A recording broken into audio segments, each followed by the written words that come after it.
So, what if today were the last of all days or the first of all days? It's a pretty powerful statement, and it does, remind us perhaps of our mortality because, you know, life is interesting. And we're going to be talking about life today and the interestingness of it all. In a Soul Circle group that I'm attending called From Roll to Soul on Thursdays, the question was asked of us, if today, not in this way, but pretty close, if today were the last of all days, would I have any regrets? So we pondered that. And the question is, would you have any regrets? And the follow-up question was, if there were perhaps some regrets you were aware of, what action or actions could I take to lessen or reduce any regrets? Maybe there's something I need to say or do that would help me feel no regrets at the end. So again, my friend David Alt, Reverend David Alt, he said death was his friend. And what I appreciated when I heard him say that was because it reminded him that he was alive today. And this is the only day we have. So life is interesting. Wouldn't you agree? I mean, really interesting. Because we all have this experience of being born. And then we have this journey or journeys of something called life. And then you could use the word die, make your transition, graduate, release your earth suit body. One way or the other, you have both of these experiences. No one gets out of this human experience alive. We know that, right? And the question is, what are you doing, the interesting part, in the in-between? What are you doing with this life force and source that is breathing you?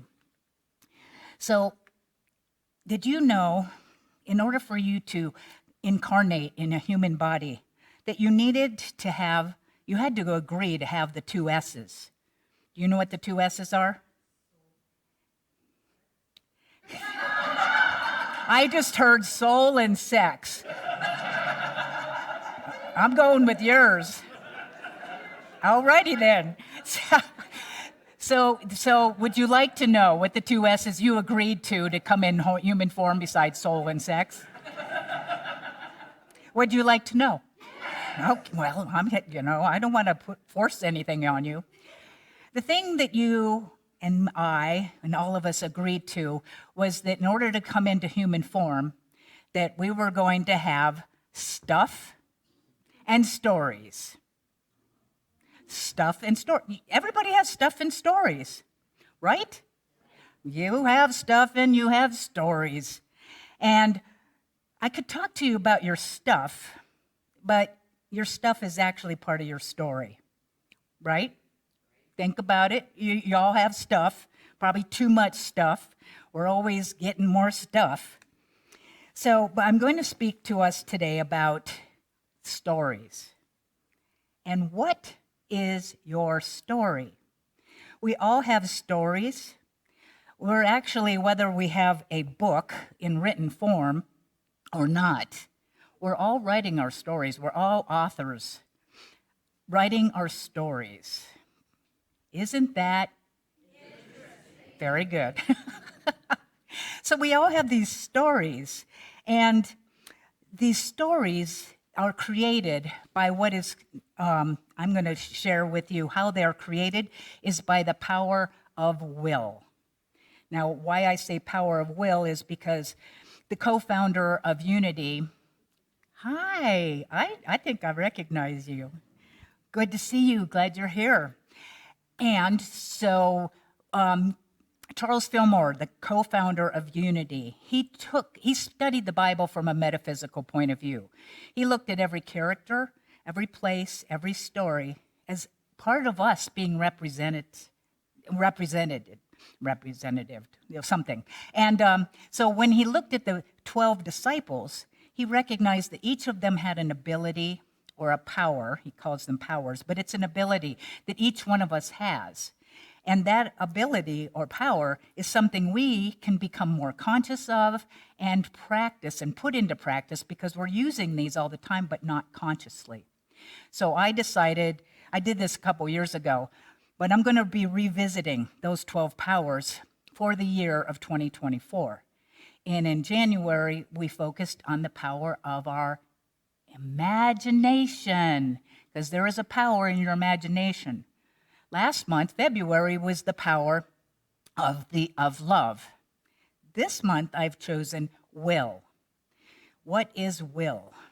Well, we're going to be talking about this in the upcoming Sundays as well. The definition of will in the dictionary is someone's determination to do what is necessary to achieve what they want. I will exercise 3 times a week. Yeah, right. How's that working for me? The ability to make a decision and take action.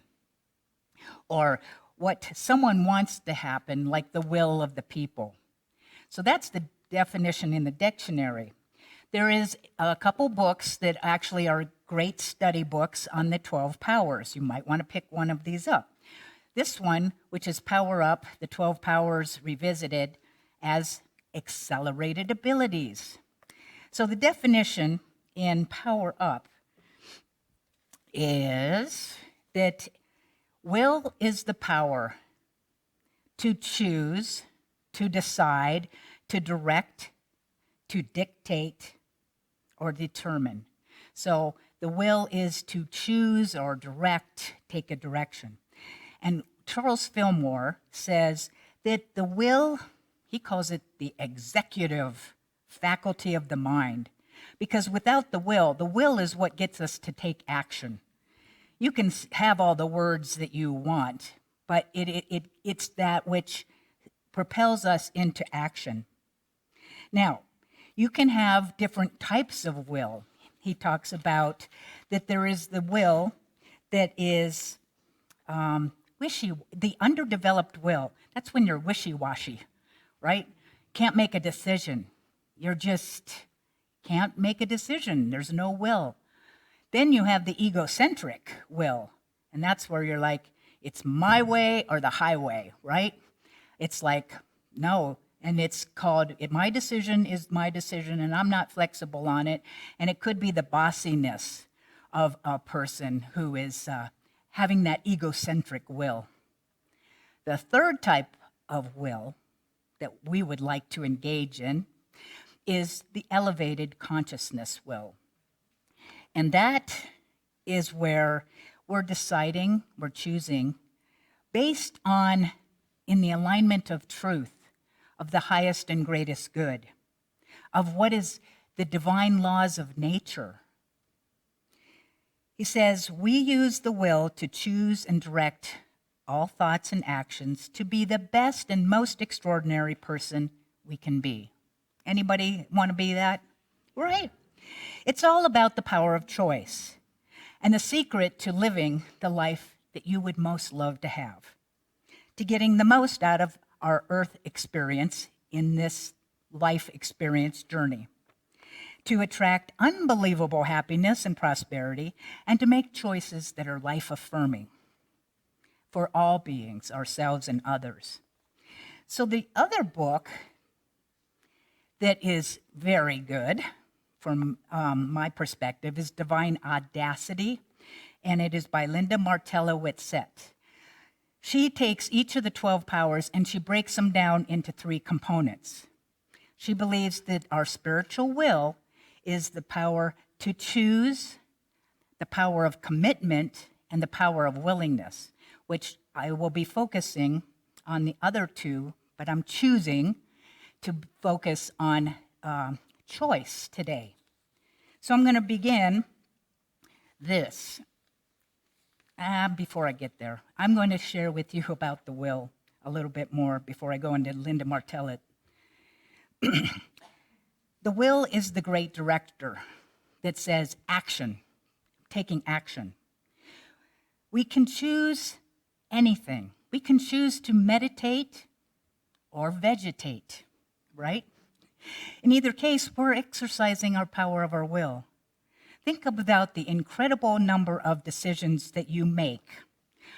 From the moment that you got up this morning and opened your eyes, or whenever you got up, you chose whether to get out of bed or to hit that snooze button, right? And snuggle under the covers for a few minutes. That's me. You choose what to wear. You choose what to have for breakfast or not to have breakfast. What to read or grab while you're having your breakfast or listen to. What your schedule will be. By the time that you have started your day, you have made hundreds of choices, mostly without any conscious decisions or choice or thought about it or not. And that's fine, because we could drive ourselves totally batty, right? If all we did was pay attention to every single choice that we were making. However, the problem comes when we have important choices to make, and we do it the same way that we decide what we want for breakfast, unconsciously, by default, rather than by intention. Imagine how much better your life would be if you had an elevated way of making decisions and choices, especially those important choices in our lives. So we're making decisions, we're making choices all the time. I started to drive myself a little batty on this level just by doing this talk. I was like, okay, I decided this. And you will always have choices. Am I going to do this? Or there's infinite. So back to choices. This is a funny little story. Hope you will enjoy it. There's a store, did you know, in Dallas that sells husbands? Right? Some of you are like, oh, let me hear about that. This store is where a woman may go to choose a husband among many men. The store is composed of 6 floors, and the men increase in positive attributes as the shopper ascends in floors. There is, however, a catch. As you open the door to any floor, you may choose a man from that floor. But if you go up a floor, you cannot go back down except to exit the building. So a woman goes to the shopping center to find herself a husband. On the first floor, the sign on the door reads, Floor 1. These men have jobs. And she decides to see what's on the second floor. On the second floor, the sign reads, Floor 2. These men have jobs and they love kids. She decides, that's good. What's on the third floor? On the third floor, the sign reads, Floor 3. These men have jobs, love kids, and are extremely good looking. Wow. So she goes, what's on the fourth floor? On the fourth floor, the sign reads, Floor 4. These men have jobs, love kids, are really good looking, and they help with the housework. Oh, well, mercy me. She goes up to the 5th floor. On the 5th floor, the sign reads, Floor 5. These men have kids. Oh, no, these men have jobs. Well, first they have to have the job, then they have the kids, then they're extremely good looking, and they are helping with the housework, and they have a great romantic streak. Oh, hello. She's like, oh my God, I can't wait to see what's on the 6th floor. So she goes up to the 6th floor, and the sign reads, Floor 6. You are visitor 3,456,12 to this floor. There are no men on this floor. This floor exists solely as proof that women are impossible to please.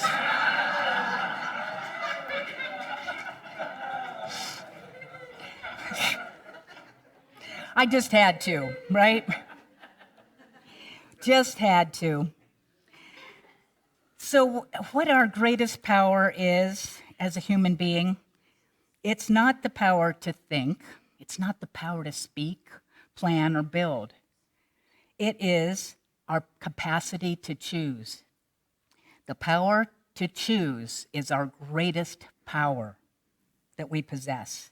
And our day-to-day plans and things that we do are all being decided every day. I already said that, every day we make a zillion choices. We choose what to eat, what not to eat, what to say, where to sleep, where to work. We choose our friends, our associates, spouses. We choose our clothing. We choose our hairstyles, furnishings in the home. We choose our interest, our level of commitment, our exercise routine or the lack of, and what we do for fun. And most importantly, we choose what goes on in our minds. We choose what goes on in our minds, as our mental process is the foundation of everything we do in life. We choose our thoughts, which become our beliefs and our attitudes, as well as how we see ourselves and our world around us. And this is where it gets super important, paramount. To sustain a life of wonderful things, a life worth living, we must have positive thoughts, beliefs that are true and life-supporting, and a strong, optimistic attitude. Seems daunting? Perhaps, but it is a matter of choice. Given that we have so much power in the choices we make, it's important for us to look at the choices we're making and are the results what we want, because we can choose something else. Healthy choices are those that support our well-being and the well-being of other people. It means choosing thoughts, words, actions, and relationships that work, that make our lives better. And I'm adding, and not bitter, right? Better and not bitter. So what is your story? Your story is whatever you choose it to be. You don't like your story? You have the power to change it. You can choose and rewrite your story. That's the cool thing about having this power of choice. I don't like this story that I've been writing. What is the story I'm writing instead? We pick up that pen, we can write our own stories. We always, always, always have choice. What are you choosing? What are you writing? What do you want to write? What would be your ideal story from this day forward, knowing that it is the first day of your life? Whatever has happened up till now is the past. You can be in the past, but you can create your new story. I have a choice about today. I woke up early, excited about all the things I get to do today, the responsibilities, and knowing that I am important and my life is important. My job is to choose what kind of day I'm going to have. Today I can complain about the weather because it's rainy, or I can be thankful that the grass is being watered for free. Today I can feel sad that I don't have more money, or I can be grateful that my finances encourage me to plan wisely my purchases and guide me. Today I can grumble about my health, or I can be thankful that I'm alive.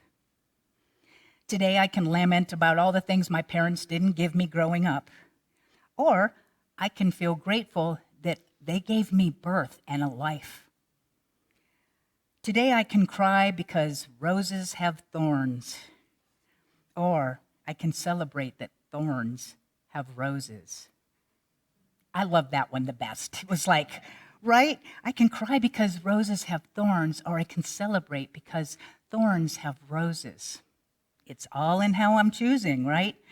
Today I can mourn I don't have a lot of friends, or I can be excited to embark on a quest to discover new relationships.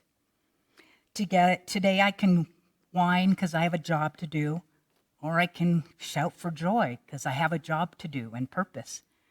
Today I can complain about homework and going to school, or I can be eager about what is going to be new for me to learn. Today I can grumble and complain about housework that I have to do, or I can appreciate that I have a place called home.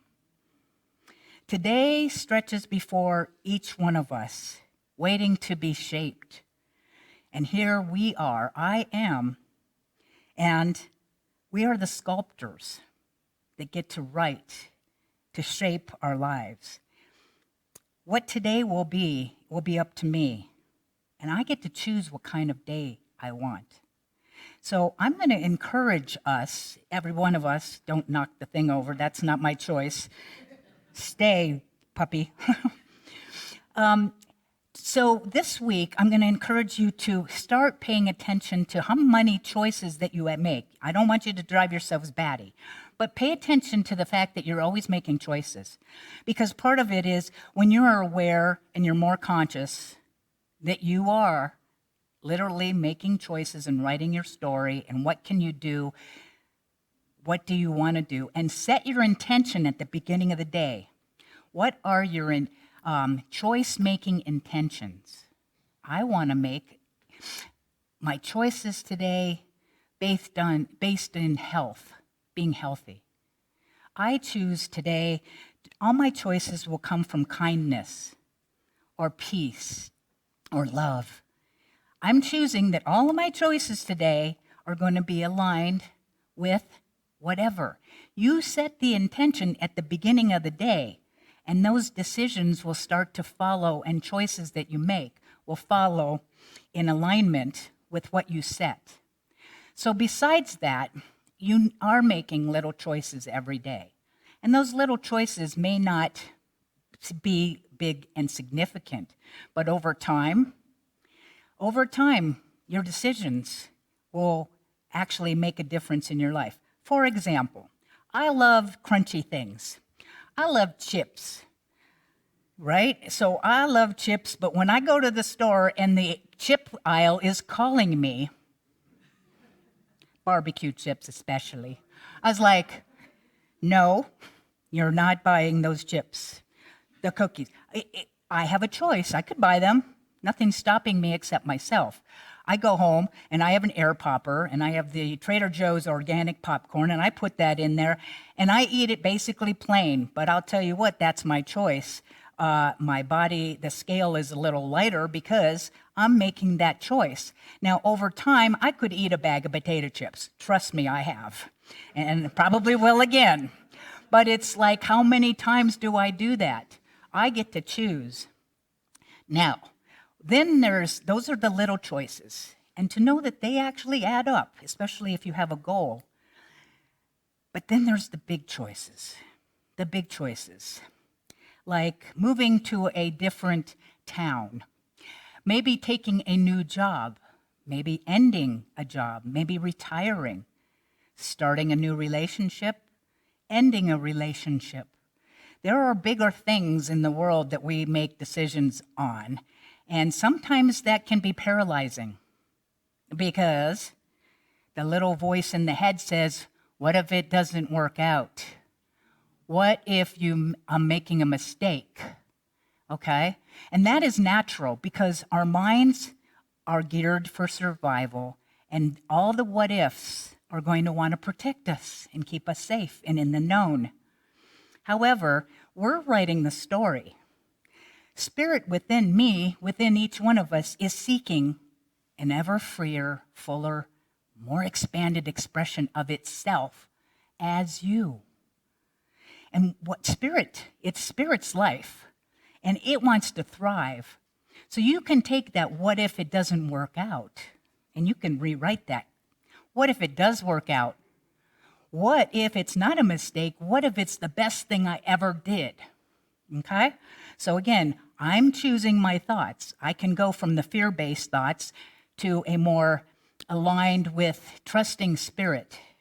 So if you have a big decision that might be coming, maybe now or maybe in the days to come, a couple tips in how you can do this experience of bigger choices. Number one, ask yourself, what would I love? Everyone say that. What would I love? Because it's not about what you want, but what you would love, and not what somebody else would love. To get in touch with what you would love, because what you would love is Spirit wanting to have that experience by means of you. So whatever you would love, and then take that, and what would you feel having that relationship? What would you feel? Because it's not the thing. It's what you want to feel in the experience that you're really going for. You think that thing is going to give you the experience? How about if I have the feeling without the thing, then it doesn't matter if I get the thing, but it will show up because it's the vibration that I'm already in, of feeling joy, feeling happy, feeling peaceful. And then the outer world will reflect what I'm feeling. So what would I love? What would I feel?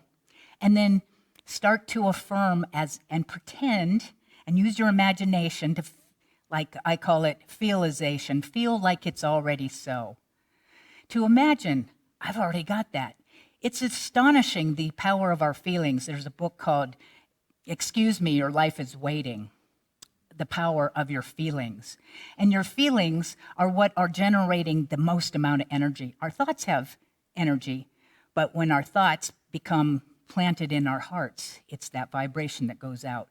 So what would I love? What would I feel? To have the affirmation and give thanks as if it was already so. And then number 4, so you're feeling it and you're seeing it and all that.